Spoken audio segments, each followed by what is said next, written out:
시청자 여러분 안녕하십니까? 센 경제 매거진의 곽동수입니다. 가정의 달 5월을 맞아서 많이들 분주하실 겁니다. 금융권에서도 아주 이색적인 바람이 불고 있는데요. 가족 사랑의 마음을 담은 다양한 금융 상품들이 어느 금융권 할 것 없이 앞다퉈 출시되고 있습니다. 내리사랑을 담은 자녀를 위한 금융 상품부터 부모님을 위한 상품까지 속속 쏟아져 나오고 있는 금융 상품들 오늘 센 경제 매거진 첫 순서에서 자세히 전해드리도록 하겠습니다. 더 빠르고 실속 있는 뉴스, 더 센 뉴스 시작합니다.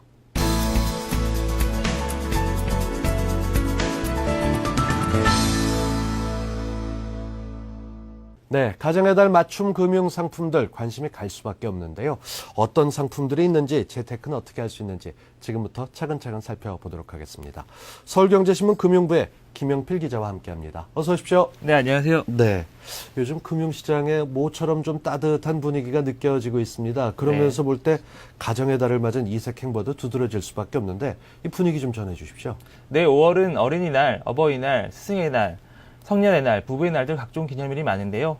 가정의 달을 맞아 은행과 보험사들이 각종 가족 관련 이벤트와 금융상품을 잇따라 내놓고 있습니다. 네. 전문가들은 어린이 전용 상품과 실손보험 등 가입해두면 좋은 상품이지만 아직 가입하지 않은 상품이 있다면 이번 기회에 들어두는 게 좋다고 권하고 있는데요. 특히 올해는 금융사별로 다양한 가족 관련 상품들을 출시하고 있어서 아이들이나 부모님에게 맞는 금융상품을 선물할 수 있는 좋은 기회가 될 거라고 생각됩니다. 네, 경제가 워낙 안 좋다 보니까 현금을 선물한다 이런 분들이 있지만 현금 대신 금융 상품을 선물한다면 이거야말로 가족 사랑을 더 느끼게 되지 않을까 싶은 생각이 듭니다. 그렇다면 요즘 이 자녀용 금융 상품에 관심 갖는 분들은 많던데 어떤 것들이 나와 있습니까? 네, 우선 아이들에게는 적금 등을 통해 꾸준히 금융 거래를 하는 습관을 들여주게 할 필요가 있는데요. 네. 우리은행은 지난달부터 최고 1%포인트의 금리 우대 혜택과 함께 인터넷 동영상 강의 할인 서비스 등을 제공하는 자유적립식 신상품을 판매하고 있습니다. 또 SC제일은행은 청소년층 이하 금리 우대 입출금 예금을 국내에서 처음 출시해 맞춤형 종합 상해보험 서비스를 무료로 제공해주고 있고요. 네. 동양생명은 생명보험사 최초로 임신 즉시 가입이 가능한 보장보험을 판매하고 있습니다. 이 상품은 어린이에게 생길 수 있는 모든 질병과 재해에 대한 수술비, 입원비를 보장해주고 있습니다. 네, 이 성년의 날을 맞이한 장성한 자녀가 있거나 청소년에게 선물을 한다면 이런 상품들이 참 좋을 것 같은데요. 자녀를 위한 상품들은 이렇고요. 부모님께 선물해드릴 만한 금융상품들은 어떤 게 있습니까? 네, 어르신들을 위한 금융상품으로는 건강검진 혜택 등이 제공되는 금융상품을 권해드릴 필요가 있는데요. 네. 우리은행은 부모님을 부양하는 고객을 대상으로 한 통장 적금을 6일부터 판매하고 있습니다. 일정 금액 이상 적금을 가입하면 365일 홈케어를 통해 전국 3차 병원 진료와 건강검진 예약, 비용 우대, 고객 맞춤형 건강검진 등 추가 건강관리 서비스를 받을 수 있습니다.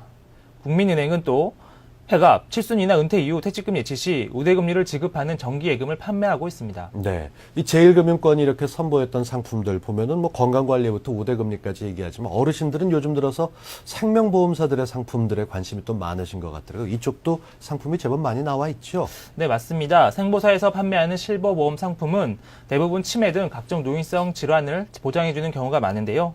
삼성생명은 80세까지 사망과 상해 질병을 동시에 보장받을 수 있는 보험을 판매하고 있고요. 대한생명은 평생 CI 보장에 실손 의료비와 연금 전환까지 가능한 통합보험을 출시했습니다. 이 보험은 연금 전환 특약을 활용해서 노후 대비 자금을 마련할 수 있다는 게 장점입니다. 네.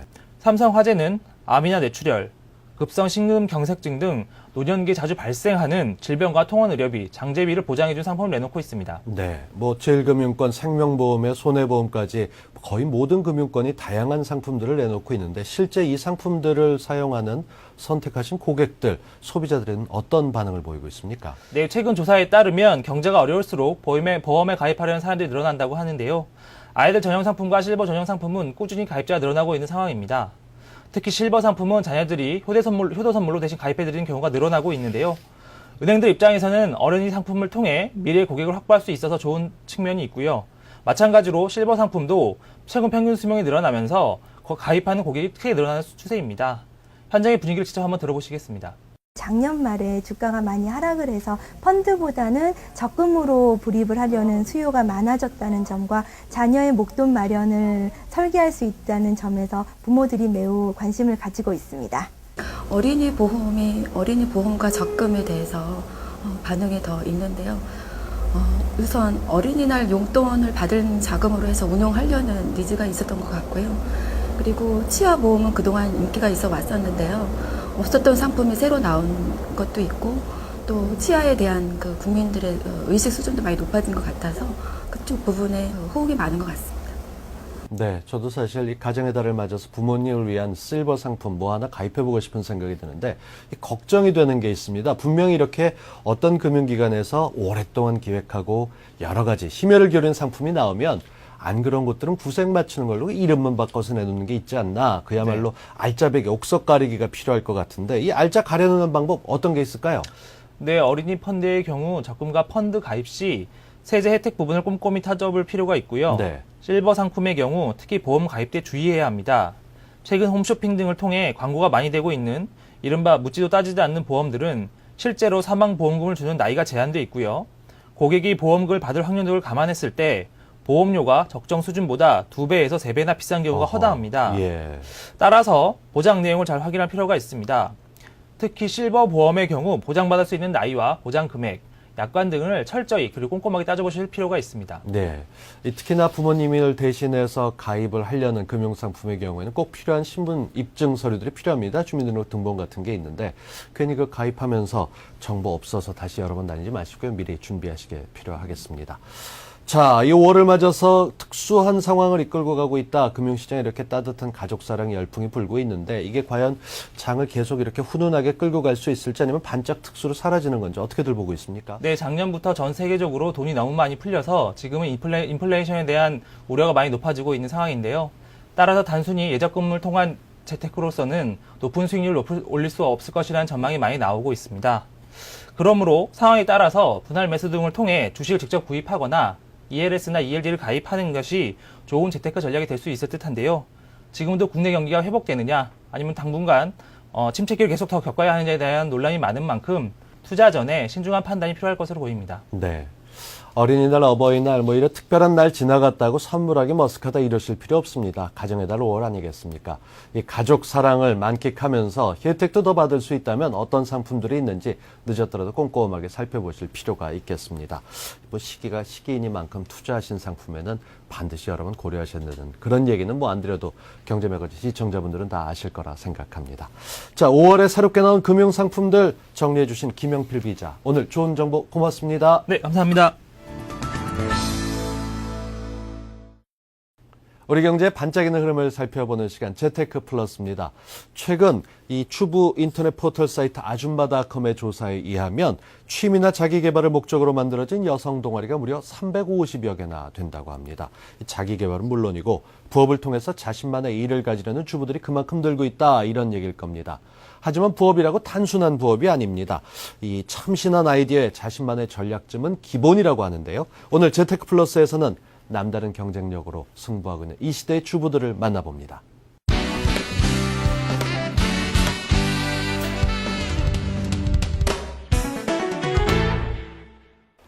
고물가 시대, 가게의 보탬이 되고자 발벗고 나선 주부들. 취미로 시작한 일이 돈도 벌게 해준다? 취미도 살리고 여가 생활도 즐기고 돈도 벌고 활력도 찾고 일석사조인 것 같아요. 도전하는 대로 성공을 하실 수 있을 거예요. 취미생활도 즐기고 돈도 벌고 2마리 토끼를 한꺼번에 잡으며 틈새 시장을 공략하고 있는 주부들. 그녀들의 월급은 이미 남편도 무시하지 못할 만큼 상상초월. 주부가 아니면 할 수 없고 주부이기에 더 대박난다는 알짜배기 이색 틈새 부업시장 재테크 플러스에서 만나봅니다. 안양시 동안구. 신기한 손놀림으로 영화 가일손의 주인공 못지않게 주목받는 이가 있다. 바로 토피어리 디자이너 서금옥 주부. 최근 토피어리에 대한 인기가 높아지면서 덩달아 서금옥 주부도 바쁜 일정을 보내고 있는데 토페어리란 저희가 대부분 말하는 이제 라틴어로 어원이 가다듬다라는 뜻이거든요. 간단하게 화초를 가지고 이끼 모양을 만들어서 그 화분처럼 만든다고 생각하시면 되고요. 안 그러면 캐릭터 모양을 만들어서 거기에다가 화초를 심는 거예요. 서금옥 주부가 토피어리 디자이너 자격증을 딴 것은 4년 전. 보는 즐거움에 기르는 즐거움까지 가득한 토피어리. 최근에는 토피어리에 관심 있는 주부들을 대상으로 홈클래스 강좌도 하고 있다. 그런데 그동안 아이들 키우랴 집안일 하랴 평범한 주부였던 그녀. 다시 일을 시작하기까지 쉽지는 않았을 터. 어떻게 시작하게 된 걸까? 시작하게 된 계기는 제가 이제 제가 아이를 둘 있는데 아이를 키우다 보니까 이제 고학년이 되니까 손도 별로 엄마가 갈 게 없고 제가 꽃꽂이도 좀 했었고요. 그리고 화초를 제가 좀 좋아해요. 그런데 마침 보니까 토피월이라는 게 화초랑 뭐 다른 캐릭터랑 모든 게 이렇게 접목이 되는 부분이더라고요. 그래서 그거를 제가 선택을 했고 평소 화초 가꾸기에 남다른 관심과 손으로 하는 것이면 뭐든 자신 있었던 그녀는 문화센터에서 우연히 배우기 시작한 토피어리의 매력에 푹 빠져들었다. 세련되거나 화려한 맛은 없지만 공부를 하다 보니 점점 더 토피어리가 좋아졌고 마침내 전문 디자이너 자격증까지 따게 된 것이다. 팍팍했던 생활에서 오아시스 같은 존재가 됐다고 말하는 서구목 주부. 자신의 의지와 노력이 더해진다면 얼마든지 살림과 병행할 수 있는 아주 괜찮은 부업 아이템이라는데. 왜 이거는 캐릭터라서 캐릭터를 만들고 손으로 조합을 해서 만드는 거기 때문에 아무래도 조금 이제 손재주가 있으면 아무래도 낫겠죠, 그게. 그리고 모든 걸 만들기도 쉽고. 그리고 토피어리에 도전하시고 싶으신 분이 있으시면 토피어리 과정들이 있으니까 차곡차곡 밟으시면 참 좋은 결과가 있을 거예요. 또 시간 활용이 자유롭고 적잖은 수입으로 다양한 주부 부업 중 단연 으뜸으로 꼽히는 것이 있다. 바로 모니터 요원. 여기 3년 경력 베테랑 모니터 요원 윤세인 주부가 있다. 제일 처음에 직장 원래 다녔었는데 아기가 생기고 나서 직장을 그만두게 됐어요. 그래서 한참 전업주부로 있다가 그렇다고 또 아이를 아직 어린데 어디다 맡기고 직장을 가질 수도 없고 그래서 파트타임 일을 찾다 보니까 이 모니터 일이 별로 시간에 제한 안 받고 또 제가 좋아하는 아이 쇼핑도 즐기면서 할 수 있을 것 같아서 응모하게 됐죠. 상품과 서비스를 살피는데 주부만큼 꼼꼼한 사람이 또 있으랴. 소비자의 기호, 서비스 만족도 등을 경쟁사와 비교해 부족한 점과 개선할 점을 찾는 것이 바로 윤세인 주부가 하는 일이다.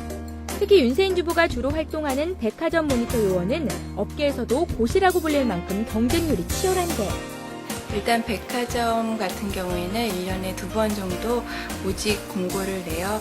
자기소개서랑 간단한 이력서, 그다음에 자기가 바라는 백화점의 어떤 나아질 개선점 같은 걸 적어서 서류 전형을 보냈죠. 2차 면접을 보게 됐어요. 그 면접은 보통 한 5명씩 해서 한 5그룹 나눠서 봤던 것 같은데 그러고 나서 이제 마지막으로 다 최종 통과됐다고 해서 이제 가게 됐죠. 평소 글쓰기를 좋아했던 터라 적성에 꼭 맞는다는 윤세인 주부. 주부의 예리한 안목으로 작은 것 하나 쉽게 넘어가지 않는다.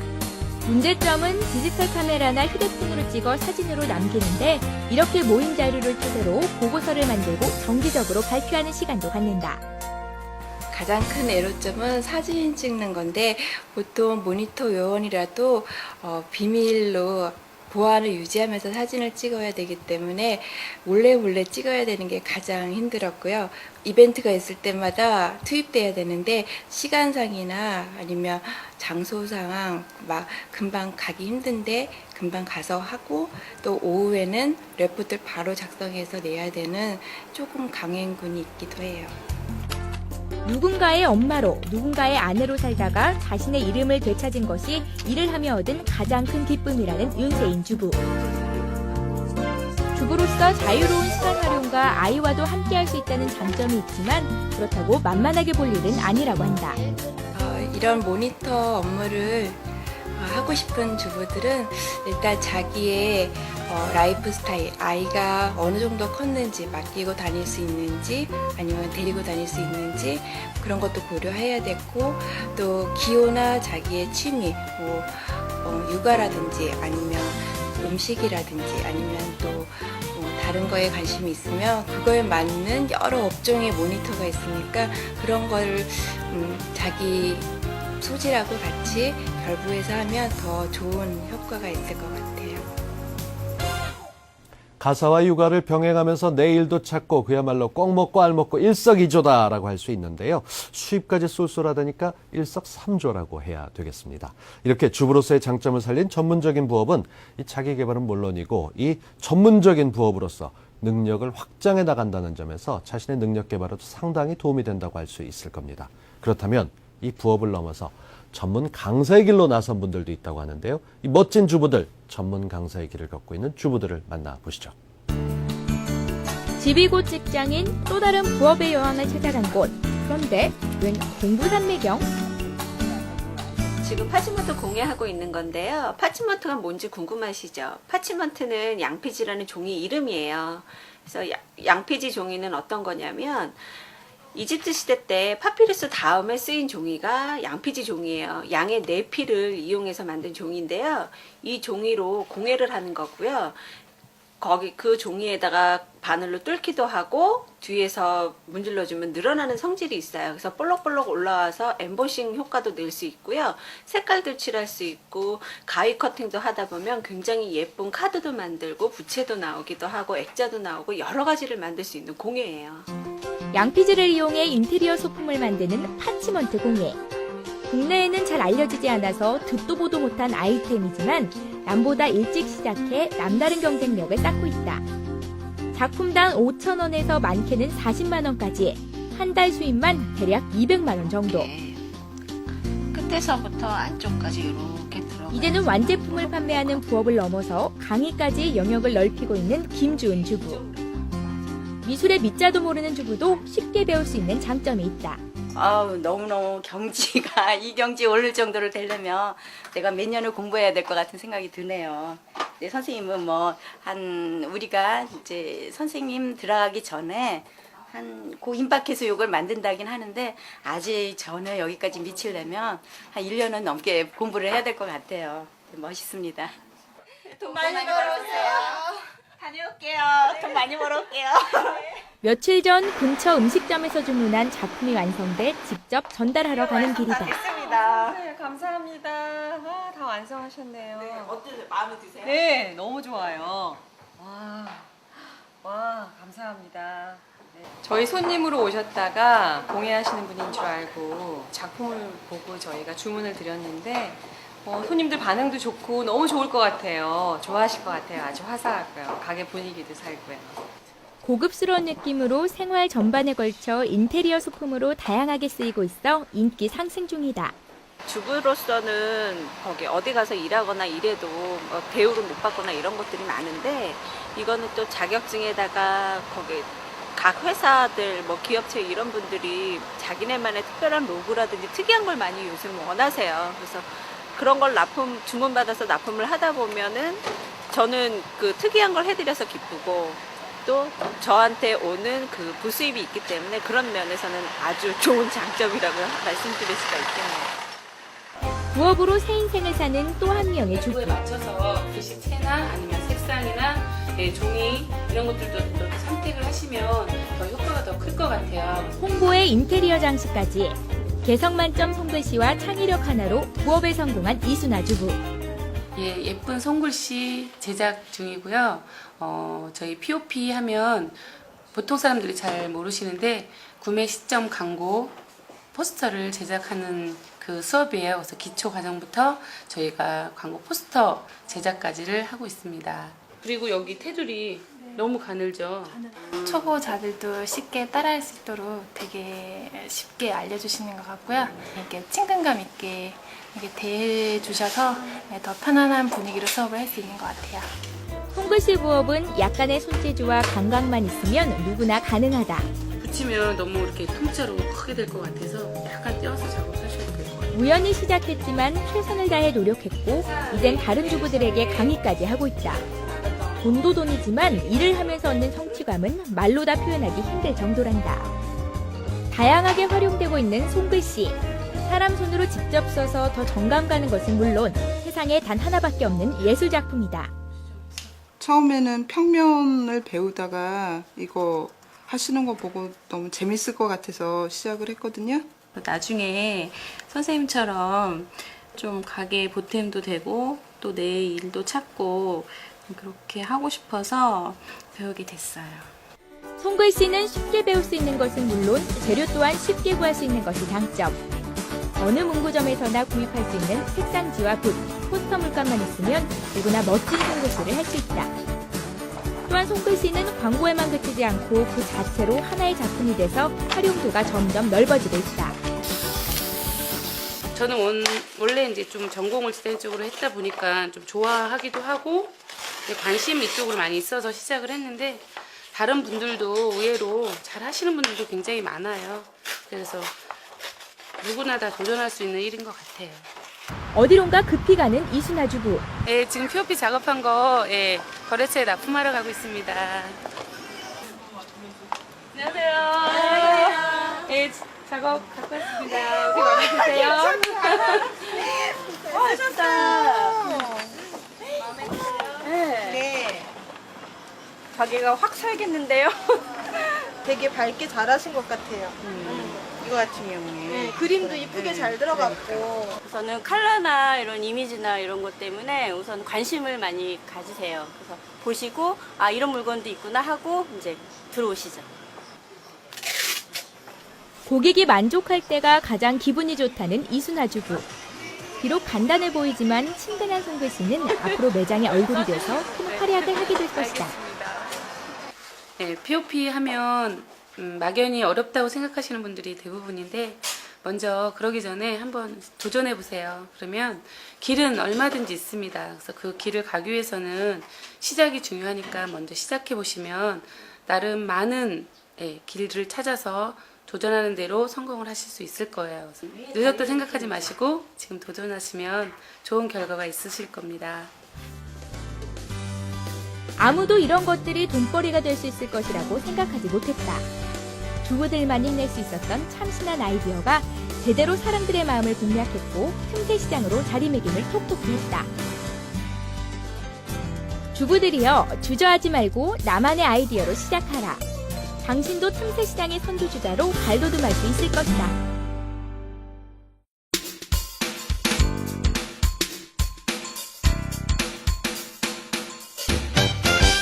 네, 실속 있게 잘 벌고 잘 사는 법 전문가와 함께 알아봅니다. 내가 내는 세금 다시 보자. 세금을 적게 내고 돈도 아낄 수 있는 방법에 대해서 알아봅니다. 오늘 세테크 마지막 시간인데요. 부동산 양도세에 대해서 알아보겠습니다. 어떻게 내고 계십니까? 혼란스러워하시는 분들 많으실 텐데요. 세테크하면 바로 이분 떠오르실 겁니다. 오늘도 김종필 세무사와 함께합니다. 어서 오십시오. 안녕하세요. 네.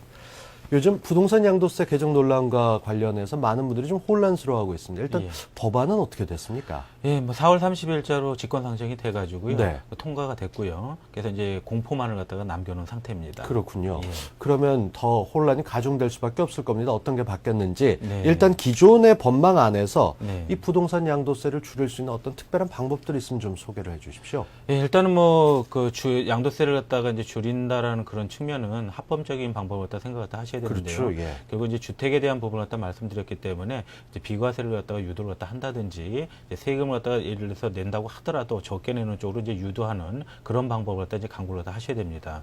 자, 그러한 부분은 이제 기본적으로 이제 두 가지 정도가 우리가 접근할 수가 있을 것 같은데요. 아예 처음 투자할 당시부터 그런 양도세 혜택을 갖다 받을 수 있는 그런 대상에 이제 투자하는 방법이 하나가 있고요. 네. 그 다음에 이제 그런 대상 물건이 마음에 들지 않는 경우들이 있기 때문에 그런 경우나 또는 이제 기존에 이미 투자를 갖다 해놓은 경우에 있어서는 세금 계산 요소에 어떤 변화를 갖다 줘서 세금을 갖다 적게 내도록 유도하는 그런 방법이 있습니다. 네. 다만 이제 두 번째 방법 같은 경우에는 보통 이제 비용이 이제 발생을 갖다 하고요. 그 비용 대비 절세 효과를 갖다가 대비해서 반드시 실익이 있는 경우에만 실행을 갖다 하셔야 됩니다. 그렇군요.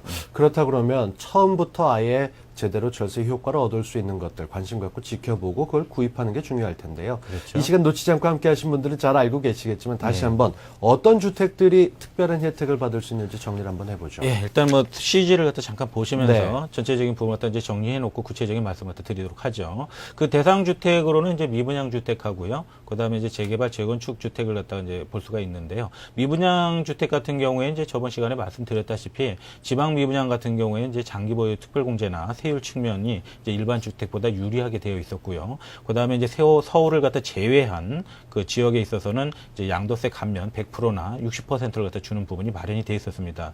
특히나 이 미분양 주택이 그 좋은 점은 그 주택수에서 이제 제외해 주는 효과를 갖다 주다 보니까 다른 주택의 세금에 영향을 갖다 미치지 않는다라는 부분이 상당히 이제 그 좋은 혜택이었었죠. 자, 그다음에 이 미분양 주택 외에 재개발 재건축 주택이라는 부분이 오늘 뭐 더 집중적으로 말씀을 갖다 드릴 부분인데요. 이 재개발 재건축 주택 같은 경우에는 그 핵심 키가요. 양도세 중과를 갖다 피할 수 있는 시기가 있다라는 부분을 갖다 좀 기억을 하셔야 될 것 같습니다. 네. 이번 그 임시국회에서 통과된 부분에 의하면 2009년 3월 16일서부터 2010년 12월 말까지 취득한 부분에 대해서 2년 이상 보유한 후 매각 갖다 하면 그 기본세율, 그러니까 우리가 보통 알고 계시는 6%에서 35%, 내년에는 이제 6%에서 33%짜리를 갖다 적용받을 수 있게끔 열어놨지만 네. 재개발 재건축 같은 경우에는 언제 취득하든지 상관없이 일정한 시기에만 매도를 갖다 하게 되면 양도세를 갖다 이제 중과를 피할 수가 있기 때문에 네. 그 부분을 갖다 적극적으로 좀 활용하실 필요가 있을 것 같습니다. 그러니까 기본적으로 미분양 주택을 구입하거나 재개발 재건축 주택을 구입하는 게 세제 면에서 양도세 면에서 혜택을 볼 수 있는데 네. 지금 말씀하신 가운데서 재개발 재건축 주택의 경우는 언제서든 상관없이 일정한 시기에 매도를 한다. 이 언제인지가 좀 구체적으로 알고 싶습니다. 예, 일정한 시기라고 한다면 우리가 보통 얘기하는 이제 조합원 입주권 상태에서 매도하는 것을 갖다 얘기를 갖다 합니다. 네.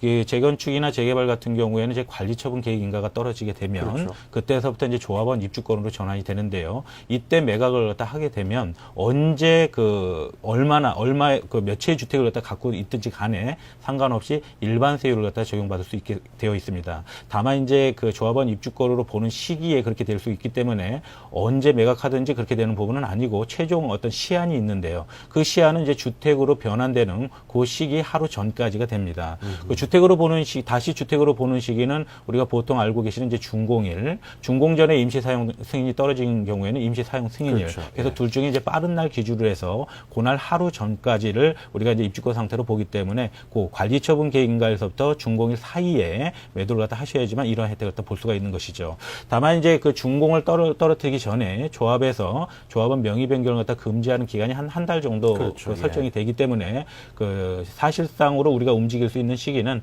관리처분 계획인가에서부터 조합에서 명의 변경 금지하는 기간 하루 전날까지 요 기간 안에 매각을 갖다 하게 되면 몇 채이든 간에 상관없이 양도세 중과를 갖다 피할 수가 있다. 이렇게 정리를 갖다 하시면 될 것 네, 이 같습니다. 부동산이 사실 세금이 어려운 게 이 토막토막 알고 있다 보면은 결과가 의외로 다르게 나올 경우도 있습니다. 지금 그렇죠. 말씀하신 부분만 듣다 보면 아 조합원 입주권 상태 동그라미 치시고 무조건 이때가 제일 좋구나라고 생각하실 수 있는데 어떻게 반드시 그렇습니까? 예, 항상 유리한 것은 아닙니다. 네. 왜냐하면은 재개발 재건축 대상 주택이 완성이 됐을 적에 비과세 대상이 될 수도 있고, 그다음에 양도세 중과세 대상이 될 수도 있고, 이 상황에 따라서 여러 가지 세금으로 나눠지기 때문에 그렇죠. 항상 유리한 것은 아니다라는 것도 반드시 기억을 다 하셔야 됩니다. 자, 특히 이제 그 비과세 대상이 아닌 경우 세금을 갖다 계산을 갖다 해야 되는데 그 계산을 갖다 할 적에 장기 보유 특별공제라는 부분이 워낙 많이 차이가 날 수가 네, 있어서 네. 그 부분에 대해서 좀 그 정밀하게 분석을 갖다 해보셔야 되겠죠. 그래서 세금 차이가 얼마가 나는지, 그 다음에 이제 최종적인 언제 매도하는 것이 좋은지 이런 의사결정을 갖다 하실 필요가 있습니다. 그러니까 조합원 상태에서 입주권 상태에서 매도하는 경우, 그 다음에 네. 이 공사가 완성되고 매도하는 경우에 따라서 양도세를 내야 되는 경우라면 많이 달라질 텐데 네. 금액적으로 좀 예를 들어 설명해 주시면 좋을 것 같은데. 예, 일단 뭐 사례를 들어서 좀 설명을 갖다 드리도록 하겠습니다. 뭐 이 사례를 갖다 보시게 되면 너무 복잡해서 이 내용만 간단하게 이제 설명을 갖다 드릴 텐데요. 네. 일단은 고가 이 부분은 이제 기존 사례를 갖다가 말씀을 갖다 드리는 부분입니다. 그래서 2008년도에 이미 매도된 사례를 갖다 가지고 어떤 차이점을 갖다가 설명드리기 위해서 넣은 사례고요. 매도 가격은 한 15억 정도이기 때문에 이제 고가 주택 관점에 해당이 그러네요. 되고요. 예. 그 외에 이제 취득 가격이라든지 조합원 지분 평가액 이런 부분이 여러 가지 자료가 들어가 있습니다. 자, 상황은 두 가지로 이제 구분을 갖다 할 텐데요. 하나는 조합원 입주권 상태에서 매도했을 때 세금하고 완성 후 매도했을 때 세금하고 어떻게 달라질 것이냐. 거기에 이제 관심을 갖다 가지셔야 될 것 같습니다. 자, 여기에서 주목해야 될 요소는 장기 보유 특별공제라는 부분 하고요. 그다음에 세율 부분이 어떻게 적용이 될 것이냐라는 두 가지 관점을 갖다 여기서 좀 같이 보시면 될 것 같습니다. 자, 먼저 조합원 입주권 상태에서 매도를 갖다 했을 때 유리한 점은 뭔가 하면 그 양도세 중과 문제를 갖다 피할 수 있다라는 부분이 되겠죠. 그래서 그 당시에는 그 일반 세율 부분으로 해서 정리할 수가 있는 부분이었었는데요. 다만 이제 다시 그 좀 불이익이 되는 부분들은 장기 보유 특별공제가 좀 적게 적용이 된다는 부분입니다. 보통의 경우에 보통 취득일서부터 매도일까지 기간에 대해서 장기 보유 특별공제가 적용이 되는데 네. 조합원 입주권 상태에서 매각을 갖다 하게 되면 취득일서부터 관리처분 계획 인가일까지만 인정을 갖다 해서 장기 보유 특별공제가 좀 적게 인정되는 그렇겠네요. 그런 불이익을 갖다 당하는 부분이 있습니다. 그래서 장기 보유 특별공제는 좀 불리하고 세율은 좀 유리한 그런 결과로 해서 세금을 갖다 계산을 해보게 되면 이 사례의 경우에 한 3억 3,288만 원 정도의 세금을 갖다 부담을 갖다 하셔야 되는 예. 그런 상태가 됩니다. 자, 근데 이분이 만약에 완성된 상태로 갔을 적에는 여러 가지 사례가 나올 수가 있는데요.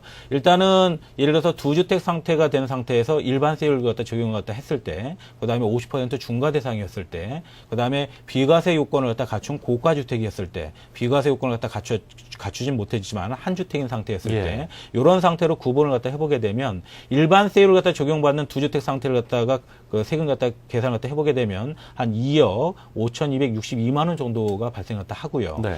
50% 중과세율로 갔을 적에는 한 4억 9천 정도로 늘어나게 됩니다. 그러네요. 그다음에 비과세 요건을 갖다 갖춘 고가주택 같은 경우에는 한 1억 2,869만 원 정도, 비과세 요건을 갖다 못 갖췄을 때는 2억 2,289만 원 정도. 자, 여기서 좀 주목해 주셔야 될 부분은 장기보유 특별공제라는 부분이 되겠죠.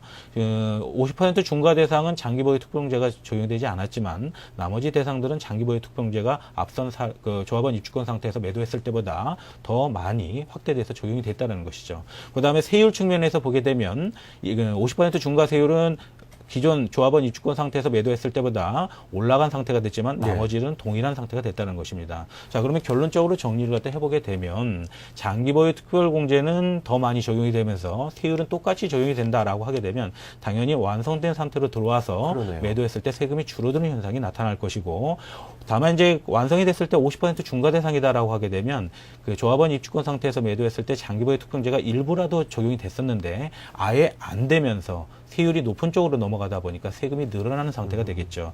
저희 상담 사례에서는 이 50% 중과 대상에 해당이 되는 분이셨거든요. 그렇다고 한다면 앞선 사례에서 한 3억 3,288만 원 정도 했었는데 지금 완성이 되면 4억 9천 정도니까 이분 같은 경우에는 완성 전 조합원 입주권 상태에서 매도하시는 그런 상태가 오히려 더 좋은 의사결정이었다는 것이 되겠죠. 투자 개념으로 접근했을 때는 50% 중과 적용이 될 확률이 높다고 하지만 지금 말씀하신 대로 비과세 요건 못 갖춘 1주택의 경우에는 세금 차이가 나니까 이게 어떻게 완성되느냐에 따라서 차이가 있을 수밖에 없는 거군요. 그렇습니다. 네.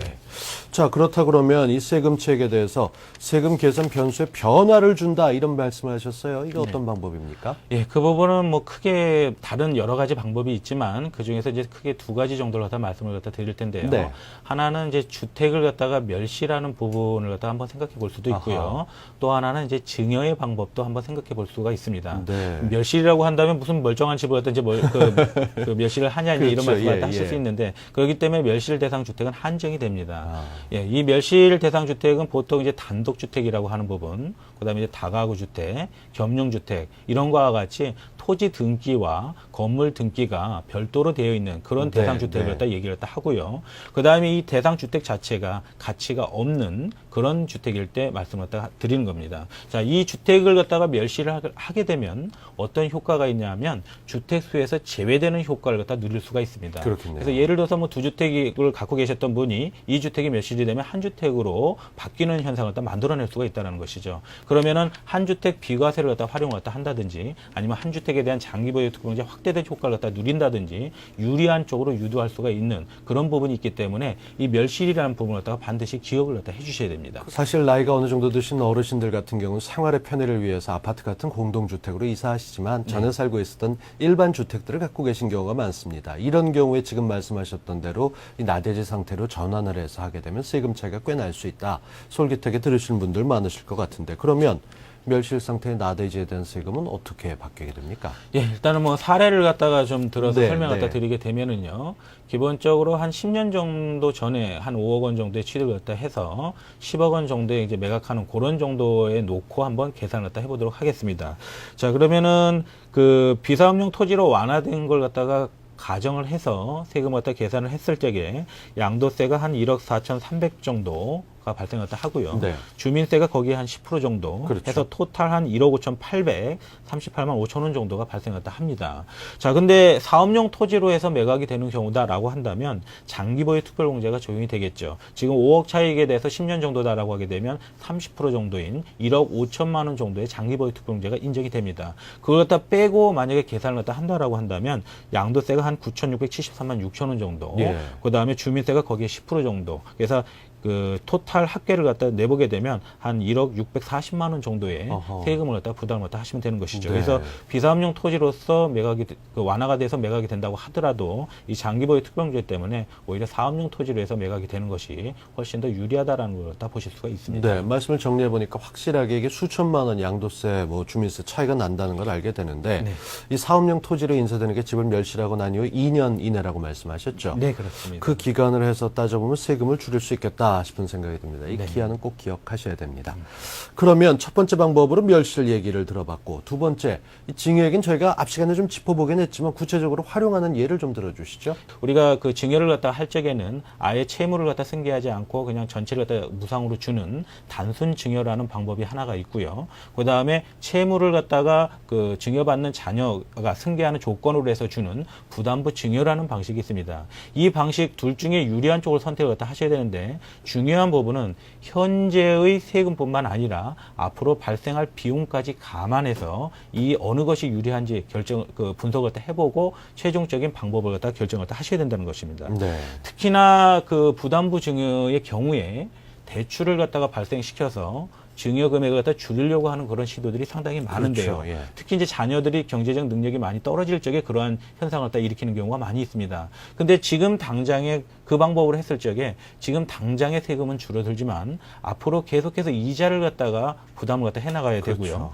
경제적 여력이 좀 많이 떨어지는 경우에는 그 기간이 상당히 길어진다는 것입니다. 그렇게 된다고 하면 그 대출 이자까지 감안을 갖다 했을 때 지금 당장의 세금은 예를 들어서 부담부 증여가 적었지만 오히려 그 부분까지 감안을 하게 되면 단순 증여가 유리한 사례들도 상당히 많이 있다라는 것이죠. 네. 그래서 항상 그 부분까지 감안해서 비교 분석을 갖다 하신 다음에 최종적인 방법을 갖다 선택을 갖다 하셔야 된다. 이렇게 기억을 갖다 해주셨으면 하고요. 네. 그다음에 마지막으로 말씀드리고 싶은 부분은 이 증여라는 부분이 모든 사람에게 공통적으로 유리한 것은 아니라는 것입니다. 아하. 그래서 상황에 따라서는 어떤 사람한테는 그 효과가 없이 종결되는 그런 경우들도 있기 때문에 반드시 자기 상황에 맞는 것인지를 갖다 점검하셔야 된다는 것입니다. 그래서 최근 저희 상담 사례에서도 본다면 그 다른 분이 그 증여라는 부분을 통해서 좋은 효과를 갖다 보니까 본인한테도 그런 효과가 좋게 나타나는 줄 알고 그냥 무턱대고 하시려고 하는 네. 그런 사례가 있었습니다. 그렇지만 그 저희가 분석을 갖다 해보니까 그 부분에 있어서 오히려 불리한 그 결론이 났기 때문에 그 부분은 이제 실행 갖다가 하지 않도록 그렇게 조치를 갖다 취했었던 것이죠. 그렇군요. 그래서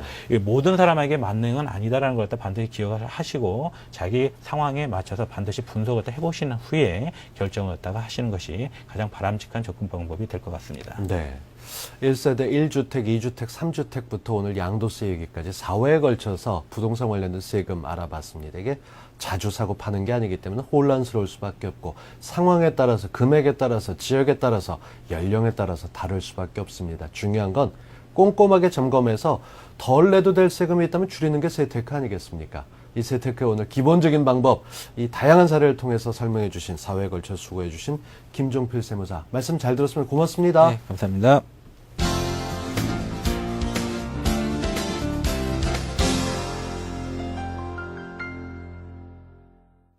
반평생 한결같은 마음으로 한복을 만들어 온 박술녀. 하지만 그녀는 26살 늦은 나이로 한복 일을 시작했다. 이후 1년 365일 단 하루도 쉬는 날 없이 오직 한복만을 위해 모든 정성을 쏟은 박술녀. 화려한 모습 뒤에 숨은 눈물의 노력이 있어 더욱 빛나는 그녀. 한복과 함께 있을 때 가장 행복하다는 우리나라 최고의 한복 디자이너 박술녀를 퍼스트 클래스가 함께한다.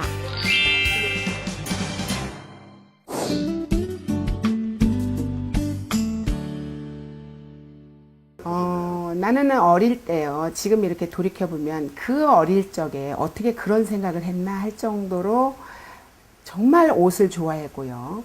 그 좋아하는 옷 중에서도 우리 민족 옷인 한복을 시작하게 된 계기는 친정어머니께서 굉장히 우리 옷에 대한 예찬론자라고 그럴까요? 예. 그러니까 우리나라가 건재하는 우리 옷은 결코 없어지지 않을 것이라면서 여자의 직업으로서 최고의 직업이니 한번 해보라고 간곡히 부탁을 하셔서 한복을 하게 됐습니다.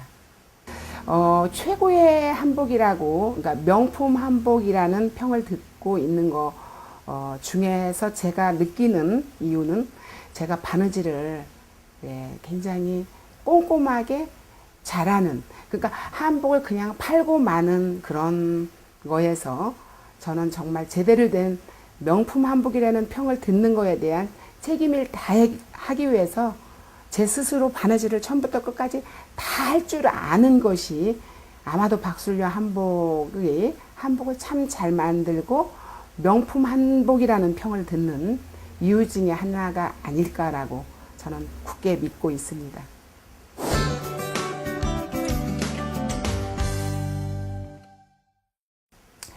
저는요, 이 한복을 하면서 정말 어렵고 힘든 그런 고비가 찾아올 때마다 나의 삶은 다른 사람하고 좀 더 차별된 삶이라고 내 스스로한테 굉장히 칭찬도 해줘가면서 내 스스로 자유해가면서 정말 내 스스로한테 지면은 그것은 전부 무너질 것 같은 위기를 간혹 느끼거든요. 그래서 나의 삶은 다른 사람 삶하고는 좀 더 이 외로움을 나는 즐기는 방법을 알자. 그래서 그렇게 힘들 때는 정말 강한 운동으로서 요즘에는 극복하는 방법을 선택을 했습니다. 제가 한 2년 전에 저의 친정 어머니, 지금이 82세신데요. 친정 어머니 80회 때 우리 가족 모두에게 한복을 입혔던 기억이 있어요. 그때 내가 한복을 하는 사람으로서 정말 큰 행복을 맛보았고요. 그리고 이제 어느 모임을 가든 어디를 가든 한복인으로서 예우해 줄 때 내가 외롭고 힘들지만 잘 극복하고 살아온 것에 대한 어떤 대가를 지불받는 것 같아서 그럴 때 굉장히 보람을 느낍니다. 갱년기하고 그 갑상선 암하고 같이 몰려가지고 굉장히 고통스러운 날이 있었는데요. 아마도 저는 그 감사한 것은 그 갑상선 암이라는 그런 병을 앓지 않았으면 아마도 지금도 무리를 아마 계속 해가고 있을 거예요. 그래서 일단 그때 그 기억은 그 수술을 하면 거의 한 일주일에서 열흘은 거의 입원을 해야 되고 거의 한 열흘뿐이 아니고요. 거의 정말 집에서 호강한 사람들은 거의 뭐 한 2, 3개월도 굉장히 몸을 조심을 하는데 나는 그때 당시에도 그 허정무 선생님네 그 앵콜 결혼 하느라고 제가 꼭 참석을 안 해도 그 행사는 잘 이루어질 거라는 믿음이 있었지만 제가 마무리를 해주느라고 다 거길 가서 뛰어다니고 했을 만큼 그 수술을 하고 나서도 뭐 정말 열심히 일을 했죠. 그러니까 지금 돌이켜보면 굉장히 미련스러울 만큼 열심히 했던 것이 지금도 조금은 때로는 후회가 됩니다.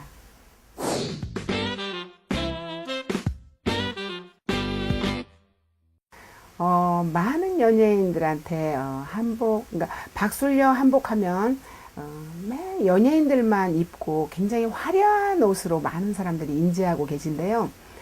한복을 제가 협찬하게 된 계기는 우리가 아무리 좋은 옷이라고 말을 해도 누군가가 입어주지 않으면 그거는 의복으로서 저는 역할을 다하지 못한다고 생각을 하고요. 그 중에서도 연예인들한테, 많은 연예인들한테 한복을 입힌 것은 한복은 대중한테 알려야 되겠다고 했을 때 가장 빨리 알릴 수 있는 부분 중에 하나가 아닌가. 그러니까 우리가 안방에서 가만히 앉아서 연예인들이 입은 한복을 보면서 저 아름다운 옷을 나도 입어야 되겠다 하고 느끼라는 뜻에서 시작을 했고요. 흔히 이렇게 방문하는 분들이 아, 연예인들만 입는 한복집 아니야 이렇게들 인식을 해주시고요. 연예인들이 입는 한복이니까 너무 화려할 거라는 그런 생각을 하시는데요.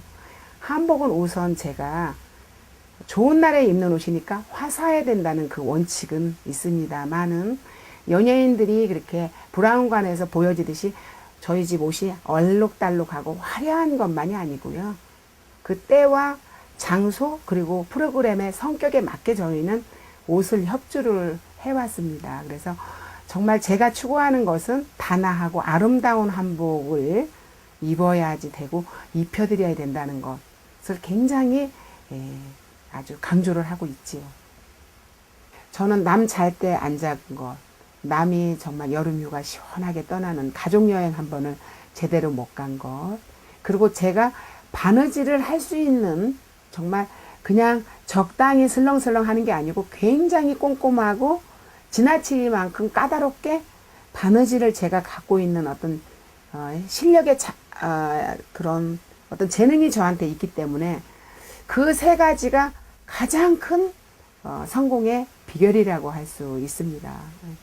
정말 제가 정말 바느질을 꼼꼼하고 잘하기 때문에 자만하면서 골프도 하고 남 따라서 정말 여행 갈 때 여행도 가고 그랬더라면 아마 오늘날 박술녀가 있을까요? 하루를 여기 박술녀 한복이라는 샵을 비울 수 없기 때문에 온전히 이 주변을 정말 지키는 것도 어떤 박술녀의 성공 비결의 하나가 아닌가 싶습니다.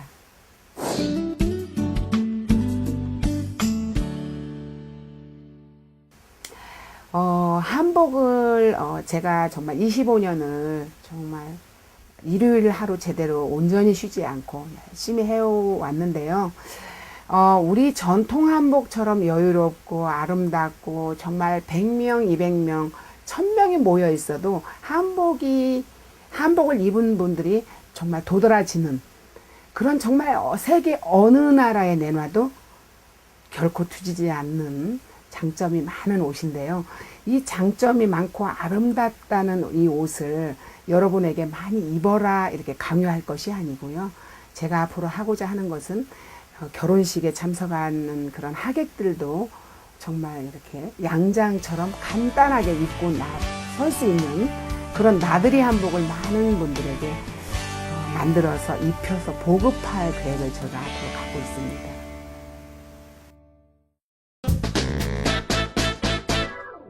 여러 날이 많다 보니까 아무래도 가족의 달, 가정의 달 5월을 이야기하게 됩니다.